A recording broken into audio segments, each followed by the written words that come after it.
Graças a Deus. Antes de assentar, nós vamos... Primeiramente, eu quero expressar que estou muito feliz por esta oportunidade.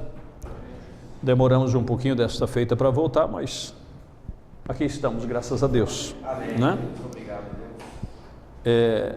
Nós vamos ler aqui no Salmo... Eu marquei aqui no Salmo 46. Vamos ler aqui os 2, 3 versículos.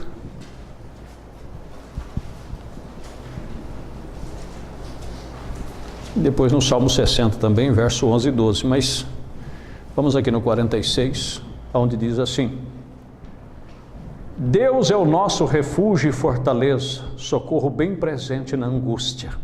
Amém? Amém. Vamos ler o restante até o 3 aqui, porque é maravilhoso. Pelo que não temeremos, ainda que a terra se mude, e ainda que os montes se transportem para os meios dos mares, ainda que as águas rujam e se perturbem, ainda que os montes se abalem pela sua braveza. Aqui no Salmo 60,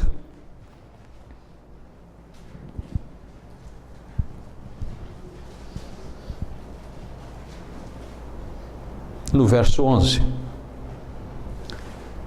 o salmista também aqui dizendo: dá-nos auxílio na angústia, porque vão é o socorro do homem. Podem se assentar. Glória a Jesus. Se podemos, irmãos, colocar um pequeno tema nesta noite para a nossa meditação. Isso me desceu no coração vindo para cá. Às vezes as pessoas que nos acompanham não percebem, né? A gente às vezes está brincando, sorrindo, e ao mesmo tempo Deus trabalhando na alma da gente e falando com a gente. E eu passei o dia pensando no culto, e nada descia assim, com clareza, até que então Deus se manifestou e nos falou sobre isto, porque Ele pede que nós sempre tenhamos Ele em primeiro lugar. Porque perguntaram para Jesus: mestre, qual é o maior mandamento? Ele disse: amar o Senhor de todo o teu coração, de todo o teu entendimento e de toda a tua alma. Então este é o maior mandamento. Agora, por que ele exigiria isto? Nós vamos ver um pouquinho disso nesta noite. Porque em primeiro lugar, Ele é o único que pode nos socorrer na hora que ninguém mais pode socorrer. Amém.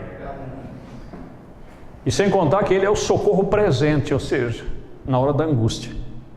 Na hora que você estiver deprimido, angustiado, na hora que você está naquela hora que a morte para você seria algo que seria um alívio. Eu não estou falando de suicídio, eu não estou falando de... não é disto. Eu estou dizendo que você desejaria que, se Deus quisesse te levar naquela hora, você ficaria grato. Porque você fica deprimido, você fica angustiado, você fica num estado onde parece que nada para você tem sentido. E justamente nesta hora a Bíblia diz que Ele é o socorro presente. Amém. Você sabe que presente é algo que é para o momento, não é? Porque passado é passado, para o futuro é futuro, não é? Mas presente, ou seja, no momento, naquele exato momento, Ele é o socorro que pode te tirar daquela situação. Amém. Então, Ele é o amigo que nós queremos, desejamos ter para todos os momentos. E é por isso que Ele não aceita o segundo lugar, porque Ele merece o primeiro lugar. Amém. Ele pode fazer o que ninguém mais faz. Muitas pessoas tropeçam no cristianismo porque não conseguem ou não recebem os benefícios que Deus disse que nós teríamos o direito, porque tropeçamos neste maior mandamento. E Ele foi bem claro em Mateus capítulo 10, quando alguém quis lhe seguir, Ele disse: aquele que não renunciar a si mesmo não pode ser meu discípulo. Aquele que não deixar pai, se for necessário, mãe, se for necessário, filhos, se for necessário, esposa, seja lá o que for, se não puder renunciar e se deixar isso para trás para servir Ele, se for o caso, Ele diz que não é digno dele. Porque lembra-se, você veio sozinho para este mundo. Quando você veio, você não veio com filho. Quando você nasceu, você não trouxe esposa junto com você. Você não trouxe esposo junto com você. Você não trouxe amigo com você. Você veio só. E quando você voltar, você vai voltar só também. A menos que Deus permitir um acidente, você vai com alguém, mas esse alguém que está junto não quer ir com você. Se ele puder escapar da morte, ele quer escapar. Então, ele é o único que poderá estar lá do outro lado, quando você fechar os seus olhos, ele é o único que poderá estar lá para apertar sua mão e dizer: vinde bendito de meu Pai. Ele é o único. Então por isso ele não aceita segundo lugar.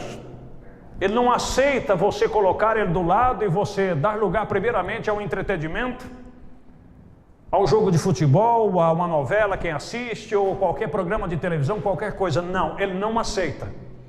Se você tem a possibilidade de adorar ele, de falar com ele, de ler a palavra dele, de meditar nele, como diz o Salmo 1, meditar na sua palavra de dia e de noite, se você tem essa direção, não deixe de fazer isto. Porque se ele bate no seu coração, é porque ele quer falar com você. Ele quer ter comunhão com você. Ele é o Senhor da sua vida. Então ele quer ter o primeiro lugar em tudo em você. E quando eu falo em tudo, isso não quer dizer qualquer coisa. Mesmo os postos mais elevados que ele deixou na terra, ele tem a primícia. Estão compreendendo? Ele tem o primeiro lugar. E você deve dar para ele, porque ele merece isso. Lembra-se que ele deu primeiramente apóstolos, depois profetas, depois evangelistas, pastores e doutores, querendo o aperfeiçoamento da sua igreja, do seu povo. Efésios capítulo 4, verso 11. Mas lembre-se disto: ele está acima de todos. Amém. Amém? Ele está acima de todos. E todos esses ofícios só têm uma única obrigação: de nos levar a estar nos pés dele, a de olhar para ele. O maior homem na terra, nascido de mulher, que foi João, a função de João foi: eis aí o Cordeiro de Deus que tira o pecado do mundo. A maior função dela foi isso, foi preparar o caminho do povo para que quando ele viesse fosse recebido. E quando ele veio, ele disse: importa que ele cresça e que eu diminui. Seus discípulos ficaram enciumados porque ele batizava as pessoas e as pessoas começavam a seguir a Jesus. E aí vieram até ele: se você não vê que todos que você batiza seguem a ele? Ele disse: para isso eu vim. E o amigo do noivo fica feliz em ver o noivo com a noiva. Eu não vim a não ser fazer uma coisa: a preparar vocês para encontrar com o seu noivo, espiritualmente dizendo.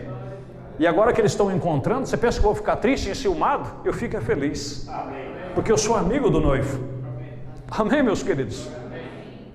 Então, como eu sempre falo, nesse trabalho aqui nesta noite, eu, pela misericórdia de Deus, tenho um pequeno ministério de um pastor. Poderemos ler alguma coisa que um profeta falou, mas ele está em primeiro lugar. Ele está acima de tudo e de todos. E o nosso profeta não veio outra coisa, não veio fazer outra coisa, não para nos dizer: eis aí a denominação fulano de tal, eis a denominação ciclano de tal, mas eis aí a palavra, que é Cristo vivificado. Eis aí o Cordeiro de Deus que tira o pecado do mundo. Porque ele deve ter esse primeiro lugar. Ele merece ele. Isso nos faz lembrar de Apocalipse capítulo 5, quando João teve aquela visão de toda a eternidade se desenrolando, que foi o que aconteceu no Calvário. Você sabe que Elias foi um grande homem, ele foi transladado num redemoinho. Eliseu recebeu virtudes dobradas, fez machado flutuar, fez água, comida que estava numa panela envenenada ficar boa. O homem fez proezas pelo Espírito de Deus. Moisés falou face a face com Deus. Moisés com seu cajado abriu o mar. Moisés trouxe à existência coisa que não tinha, a pererecas, a piolhos, as 10 maravilhas que aconteceu no Egito. Tudo isso Moisés fez. Todos esses homens receberam um grande poder e foram chamados de grandes homens de Deus, porque o Deus grande veio através deles. Mas quando João viu a visão da cortina do templo sendo desenrolada, e Deus exigia que alguém aparecesse que tivesse méritos, para que pudesse dar direito para mim e para você ter um lugarzinho na eternidade. E de repente foi um silêncio no céu, diz que quase por meia hora, porque não houve ninguém, nem no céu, nem debaixo do céu e nem debaixo da terra, ou seja, os que já tinham partido, que fosse digno de olhar para o livro, nem de olhar, todo mundo de cabeça baixa. E João começou a chorar, dizendo: nós estamos perdidos. Mas de repente, quando João chorava, um dos anciões que estava ali, os 24 anciões, dirigiu a sua voz para João num grande conforto e disse: não chores mais, João. Eis aí o leão da tribo de Judá. E quando João foi ver um leão, não viu um leão, viu um cordeiro vindo, sangrando como tivesse sido imolado, e veio e tirou da destra do que vive para todo sempre aquele livro, e todo o céu se alegrou. Os anciãos tiraram as suas coroas, todo mundo bradou numa só voz: digno é o cordeiro. Oh, louvado seja o nome de Jesus. E a alegria voltou no céu, a alegria voltou em todo o espaço que havia ali, por causa da sua dignidade. Então ele quer o primeiro lugar, ele merece o primeiro lugar da sua vida. Uma mulher que tem um bom esposo, ela deve ser grata a Deus. Mas se for preciso deixar esse esposo para seguir a Deus, ela precisa deixar. Um homem, a Bíblia diz que consegue uma ótima esposa, ele alcançou algo de grande valor. Mas se aquela mulher um dia dizer: escolha entre eu ou o seu Deus, você tem que ficar com o seu Deus. Filho, da mesma forma, nascido de você, criado desde pequeno do seu lado. Qual o pai que não ama o filho, seus netos, sangue do seu sangue, carne da sua carne? Você viu nascendo, crescendo, deu os primeiros passos, você fez tudo o que foi preciso por ele. Mas se um dia ele chegar e dizer: pai, aqui em casa eu não quero esse seu Deus, você vai falar: eu vou ficar sem vir aqui, porque Deus tem que vir comigo. Ele está em primeiro lugar. Mas nós trocamos Deus por coisinhas tão banais. Nós deixamos Deus para trás. Ainda bem que Ele é muito misericordioso, que mesmo assim, quando vem a angústia, quando vem a tristeza, quando vem os momentos difíceis, e você dobra o seu joelho, você fala com Ele, por misericórdia Ele ainda vem e te atende.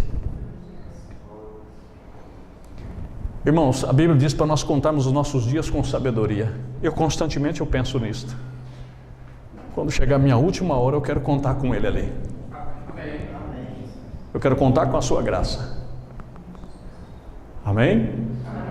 Como amanhã teremos a eleição para decidir, eu nunca vi um tempo para ter uma eleição tão inflamada, um tempo tão trabalhoso como esse tempo agora. Estou com 50, vou fazer agora em novembro 52 anos, e desde que eu vejo a eleição, eu nunca vi uma eleição tão disputada, um povo tão inflamado como está agora. E eu sempre digo: nunca entra no espírito da política. Não entra no espírito da política. Porque se você não tomar cuidado, ele te pega. E quando você vê, você está discutindo. Por causa da proposta de um, por causa da proposta do outro. Você tem o direito de escolher. Você tem o direito de opinar o que você acha certo ou acha errado, mas não se fie nisso. Porque amanhã ou depois você poderá estar arrependido do que você vai fazer amanhã. Porque vão é o socorro do homem. Muitas coisas que hoje está certo, você vai ver que amanhã não está certo. E como eu sempre digo, ainda que o Brasil se torne um Japão na economia, ainda que se torne uma Suíça na estabilidade, ainda que se torne um país de primeiro mundo que nós temos estabilidade, lembra-se, seus dias vão passar.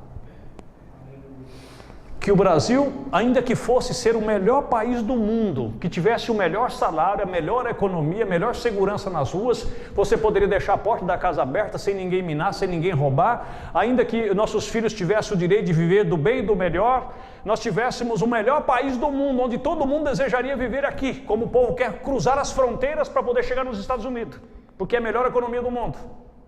Mas não esqueça, você nasceu, você cresceu. Estou falando da minha idade. Você nasceu, você cresceu, você casou, você tem filhos, já está tendo neto. E para onde você está indo? Vai chegar uma hora, meu querido, que você vai fazer aqui, ó. Acabou. E aí? Você não vai poder morar no Brasil mais. Ainda que chegasse a ser isso. Aqui tudo é incerto. E se você deu o primeiro lugar para Ele, amém? Amém? Se você deu água para Ele, se você deu comida para Ele, se você agasalhou Ele, eu quero dizer no lado espiritual, porque os mesmos camelos que Rebeca deu água, foram os mesmos camelos que levou ela ao encontro de Isaac. E o mesmo Espírito Santo que hoje nós damos crédito, nós damos valor, é esse mesmo Espírito Santo que nos ajudará a irmos embora deste mundo. Que é o que nós estamos fazendo aqui nesta noite. Você está sentado aqui, dando crédito para o que Deus tem a dizer para você. O que nós cantamos aqui não foi apenas para dizer eu sei cantar ou vamos cantar, o ensino é bonito. Nós cantamos porque cremos que Deus recebe o nosso louvor. Então estamos dando crédito, estamos alimentando isso, estamos valorizando isto. E isso vai nos levar de encontro com Deus. Amém? Então, ele disse, vinde bendito do meu Pai, porque eu tive fome, porque eu tive sede, etc, etc. Mas os outros ele vai dizer, eu não vos conheço. Porque no seu tempo de vida, eu estava aqui vendo, no livro de Lucas, sobre o filho pródigo. Que passagem triste daquele moço, onde tinha tudo na casa de seu pai, mas não estava bom, ele queria fazer um percurso, ele queria viver sobre a sua escolha, e pegou os bens que compatia a ele, a herança. O pai foi lá no tesoureiro da família, ele era próspero, e disse, pega a herança que compete ao meu filho, deu para ele, ele colocou o seu dinheiro na bolsa e por aqui, ó, e foi-se embora. Por certo, enquanto tinha o dinheiro, amigos, né? Pessoas do seu lado, da mesma forma, eu gosto sempre de refletir e falar para as pessoas que estão do meu lado, quando às vezes eu estou no centro de Prudente, esse dia mesmo falei para uma pessoa, estava um tiozinho assim andando, apoiando no seu guarda-chuvinha, manquinho, já bem velhinho, quase não enxergava direito, palpitando o chão para poder andar. Eu falei, você está vendo aquele senhor ali? Ele disse, sim. Eu falei, aquele ali já foi um moço de 18 anos, ele já escutou muita assobiada quando ele passava, por certas moças. Falei, dá uma olhada nele. Ou está vendo aquela velhinha com o lencinho amarrado na cabeça, andando assim, né? Às vezes com aquele cesto que os velhos pegam, porque a idade já chegou. Falei, está vendo aquela velhinha ali? Ela já foi uma moça formosa de seus 18, 17 anos, com todo o seu cabelo na cabeça, às vezes um cabelo longo como na idade dela usava, um vestido bonito, florido, como as pessoas antigas gostavam de usar. Falei, de certo, ela já despertou muitos corações, mas para onde ela está indo agora? Para onde ela está indo? Está chegando no final do percurso? E nessa hora nós precisamos ter alguém lá nos esperando. Louvado é o nome de Jesus. Então esse é o amigo que nós queremos ter. Porque eu medito muito nisso, espero não ferir nenhum sentimento aqui, mas eu fico pensando, nós quando nos tornamos muito velhos, não estou falando da Malurde aqui, porque ela está bem amparada e bem guardada, graças a Deus, né?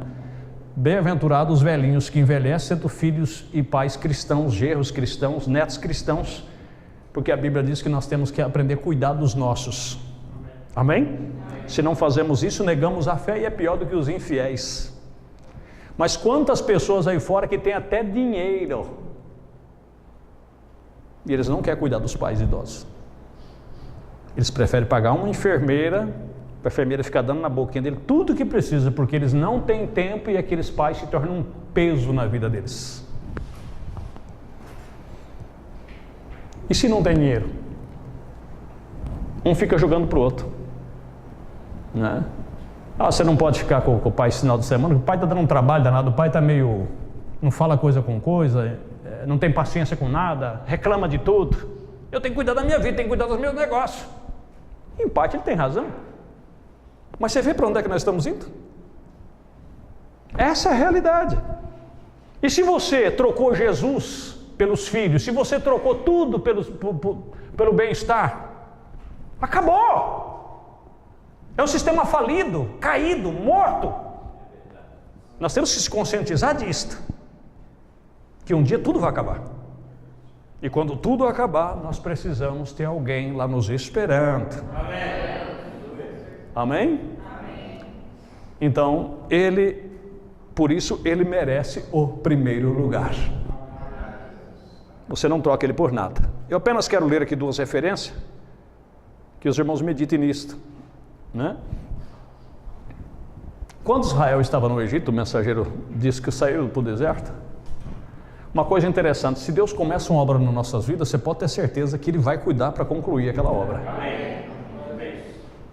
E às vezes o diabo nos leva a esquecer disto, que quando nós precisamos disso, mas o que eu vou fazer agora? E ainda usamos até aquela palavra, cadê Deus? Parece que na hora que eu preciso de Deus, Deus não... Porque quando você vê do seu lado, você só vê um deserto. Você não vê vida nenhuma, você não vê saída nenhuma. Quando às vezes a saída está diante dos teus olhos. E a saída está ali. Aonde Deus está, tem saída. Israel chegou nas portas do Mar Vermelho, eles olhavam para um lado era monte, olhava para trás o inimigo vindo com um exército furioso, e na frente deles estava o mar. Eles não tinham saída, mas eles tinham Deus. E Deus fez a saída. Ele era a própria saída. Em Mateus capítulo 10 ele disse, eu sou a porta das ovelhas. Não é que ele vai abrir porta, eu sou a porta. Então se ele é a porta e você tem ele, irmão, agora chegou numa condição que eu não tenho mais para onde ir, mas você tem Deus com você? Tem. Então está ali, a porta está ali. A porta vai abrir. Socorro bem presente, vai abrir ali. Israel chegou no Egito e saíram do Egito, chegou no deserto e começaram a murmurar. Imagine mais de 2 milhões de pessoas para beber água, para comer. E chegar no deserto que era o sol de 50 graus, areia quente para todo lado, montanhas, rochas para todo lado. E eles sabiam que tinha um grande trecho para andar pela frente e não tinha água. Agora era a hora de chamar o responsável que tomou a cabeceira na frente. O povo clamou a Moisés e apertou Moisés e disse, e agora Moisés? E Moisés não tinha outra coisa a não ser recorrer àquele que pediu que ele fizesse. Coisa boa é quando você faz algo que Deus pediu para você fazer. Porque se Deus pede, Deus é responsável por aquilo. E ele foi falar com quem tinha lhe mandado. E ali tinha uma rocha. Imagine você, todo o deserto é seco, mas uma rocha é mais seco ainda. É uma pedra. Ou seja, é areia que se formou, até juntou com mais alguma outra parte da terra até ficar daquela forma. Ou foi larvas que um vulcão jogou e se formou aquela rocha. Só tem essa explicação. Aquilo é seco, é árido. Mas ali estava a saída. Deus disse para Moisés, fere a rocha. E ela vai sair água para esse povo. Senhor, mas sair, eu estou dizendo, fere a rocha. E vai sair água. Irmãos, até Moisés ficou irado ali. E ele não glorificou a Deus e Deus se entristeceu com ele por aquilo ali. Porque até Moisés foi provado naquela hora. E se você não tomar cuidado, mesmo você sendo crente há 20 anos, há 30 anos, há 40 anos, tem prova na sua vida que se você não tomar cuidado, você vai duvidar de que Deus é Deus para abrir mais aquela porta para você. Mas nós temos que lembrar que quem esteve conosco até agora, vai conosco até o final. Ele mesmo contou uma parábola que ninguém que vai edificar uma torre não faz os cálculos primeiro. Quando Deus me chamou e chamou você, Ele fez os cálculos se nós conseguiríamos ou não conseguiríamos. E Ele sabia que nós não queríamos conseguir. Então Ele pagou o preço por cada um de nós. E mantém o seu sangue lá, porque diz, filhinhos, não pequeis. Mas se porventura não conseguir pecar, temos um advogado. E aí você tem segurança. Você vai lá e diga, Senhor, Tu sabes, Tu conheces o meu coração. Tu sabes que eu não queria ser assim. Mas eu não aguentei, eu errei. Ele disse, eu sei. Amém? Amém. Pedro, tu me ama mais do que esses outros? Senhor, eu te neguei 3 vezes, mas eu te amo. O senhor sabe que eu amo o senhor. Então apacenta meus cordeiros. Deus é misericordioso. Graças ao nosso bom Deus. Eu estou confiando nessa misericórdia para chegar lá. E eu creio que você também. Todos nós também. Amém? Mas eles queriam beber água. E Deus disse, fala para a rocha, bate nela e diga que ela sai a água dela e vai sair. E Moisés disse, ó seus rebeldes, porventura eu poderei tirar a água dessa rocha para vocês? E pá, na rocha. Ele deveria ter chamado ele e disse, hoje como ele fez lá no mar, vocês sabereis que Deus é Deus. Mas até ele ficou irado e feriu a rocha. E Deus não gostou daquilo, porque Deus não foi santificado naquilo. Ficou como se ele tirasse a água. E Deus não aceita que eu, como pastor, receba alguma glória do que eu faço para mim. Quando você vê o povo muito em torno do homem, porque o grande homem, é porque o grande Deus não está aparecendo. Quem está aparecendo é o homem. E Deus não quer que o grande homem apareça, Deus quer que o grande Deus apareça. Amém? Gálatas 2:20, Paulo disse, já estou crucificado com Cristo e não vivo mais eu, mas é Cristo que vive em mim.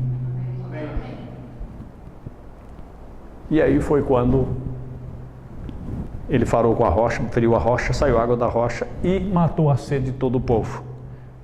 E diz o mensageiro, ele continua sendo a rocha hoje, ele é a rocha numa terra exaustiva. Mas por que ele é uma rocha? A Bíblia diz que aquela rocha era Cristo. Simbolizava Cristo, aquilo era Cristo matando a sede deles. Por isso que ele diz que aquele que crê em mim, mananciais de água viva fluirão do vosso interior. Em Mateus 28:20 ele disse, eu estarei convosco todos os dias. Amém? Amém? Até a consumação dos séculos. Se você está viajando naquela terra exaustiva, mundana, fale com a rocha. Você não tem que pagar-lhe. Fale com ele. Ele é o próprio socorro bem presente na hora do problema. Se você está doente, fale com a rocha. Se você está na enfermidade do pecado, fale com a rocha. Se você está cansado, fale com a rocha. Eu estou convosco todos os dias até a consumação dos séculos. Amém? Irmãos, ele faz algo conosco que nós ficamos surpreendidos. Né? Às vezes você se sente mal porque ainda o nosso ego não foi morto, o nosso eu próprio, e esquecemos de glorificar a Deus. Só vou citar um exemplo para vocês. Eu vim lá de Prudente fazer o culto hoje aqui.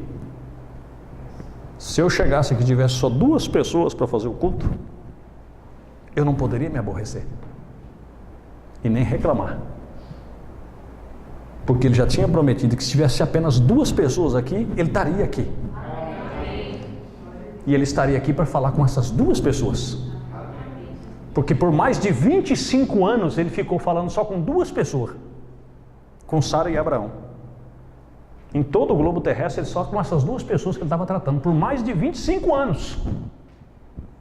Ele é o mesmo ontem, hoje e eternamente. Mas se eu não tomar cuidado, o meu ego fica assim, como é que pode? Eu saí lá de Prudente, viajei tudo para chegar ali, os irmãos não foi, só tem 2 que foi, não sei o quê. Por quê? Isso sou o meu ego. Esse é o meu eu. E nós esquecemos que o mais importante está aqui. Agora, voltando ao nosso tema, eu queria dizer assim, se ninguém quer estar com você, se ninguém quer falar com você, se ninguém gosta de você, Ele ama você. E Ele é o principal da sua vida. O ser mais principal da sua vida ama você, está com você. Marido ficará com você 20 anos, 30 anos, 40 anos, 50 anos, mas um dia ele vai ter que ir embora. A esposa pode ficar por longos anos, mas um dia ela vai ter que ir embora. Mas ele não. Se você está aqui, ele está com você. Se você partir, ele também vai estar com você. Então, qual o motivo para tristeza, para desgosto, para ficar porque ninguém gosta de mim, ninguém liga para mim, ninguém me valoriza, os irmãos não gostam de mim, minha família não gosta de mim? Santo Deus, Ele ama você, ama, Ele morreu por você. Problema deles. E sem contar que Ele diz que aqueles que amar a Ele e que trocar tudo isso por Ele, Ele dará 100 vezes mais ainda nessa vida. O profeta diz aqui, eu me recordo ainda da rua abaixo, quando ele era pequeno, adolescente, aqui falava a alguém, meu pai, todos sabem, ele bebia e ele fazia uísque, e ninguém queria ter nada a ver comigo, quer dizer, filho de um bebum.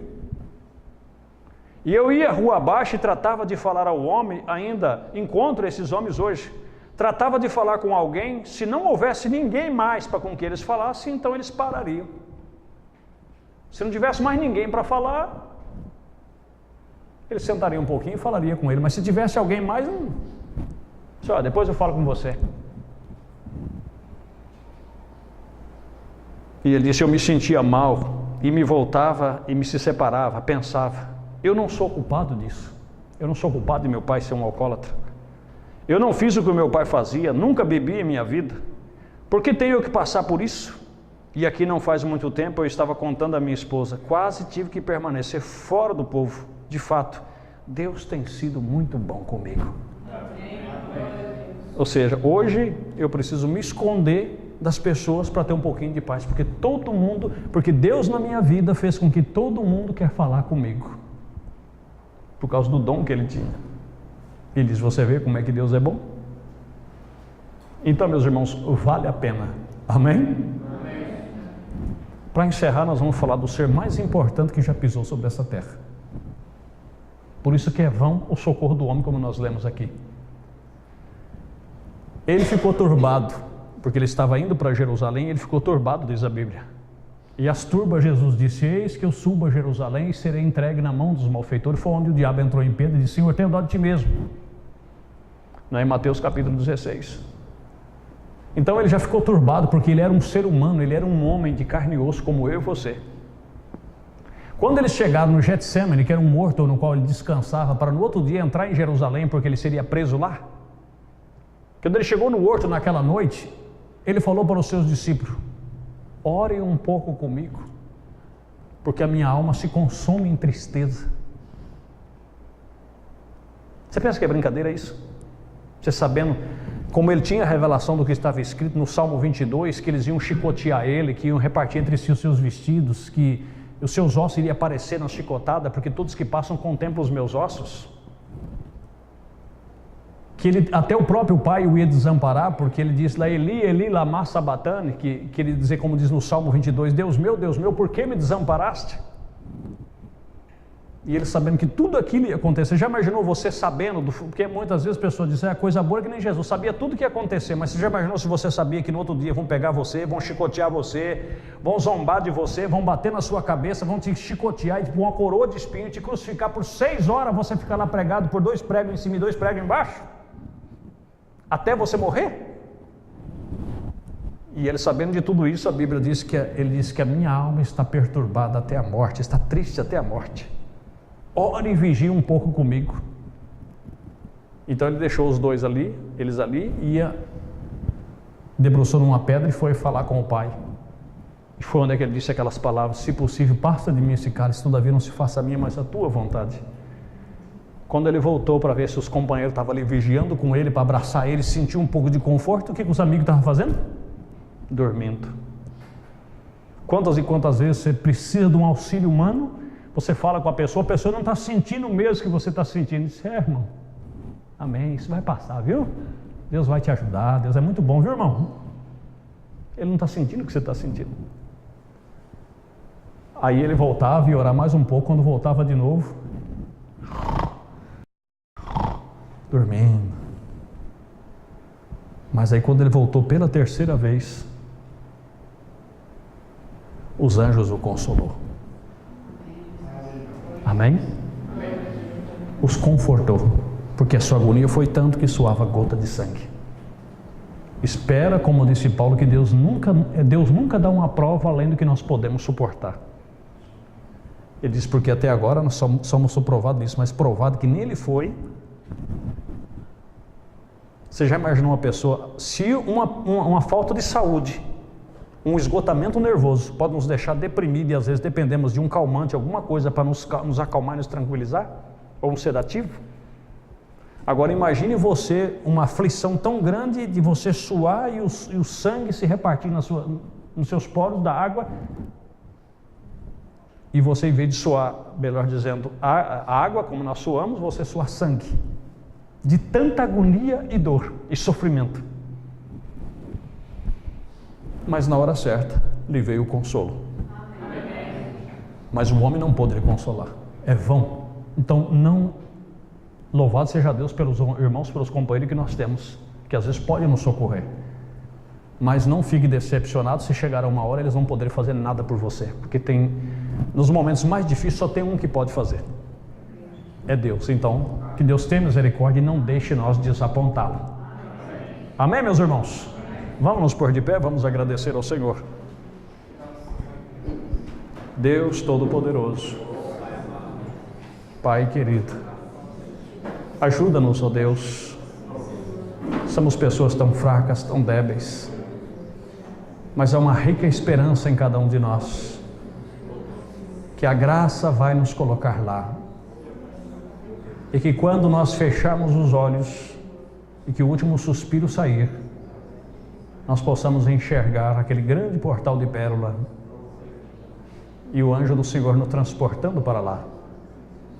Tenha misericórdia e nos ajude, porque é a única esperança que temos, porque os dias vai chegando.